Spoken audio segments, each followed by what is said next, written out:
I have to go in depth on the boar attack. So, like I was saying, we have irrigation rights. Every 28 days or so, we get to let water into our fields. And this is on a revolving cycle with everyone else in the area, or at least along the same estate, yeah? So the time changes constantly. Sometimes it's in the middle of the afternoon, sometimes it's in the middle of the night.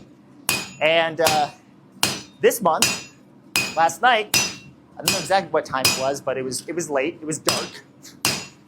And my parents still live out there, go down to irrigate, let the water in, clean out the ditches, all that stuff.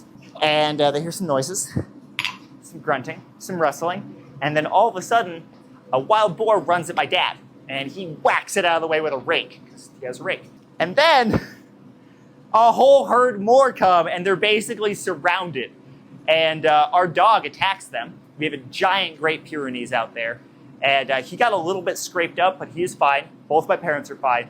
And they basically were able to fight them off. My dad does carry a pew-pew, but it's a very, very small pew-pew, just for like snakes and that kind of thing.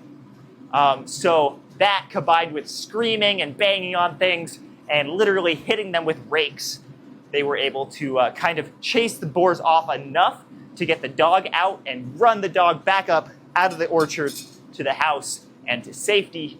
And then my dad strapped up and went back to make sure the boars were gone. And the boars, of course, all got away. And so they're a little shaken up, naturally. Thankfully, everyone was okay, though it was a very close call.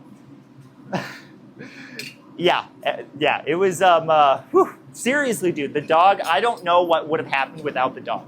Because it's a huge dog, and he has zero fear.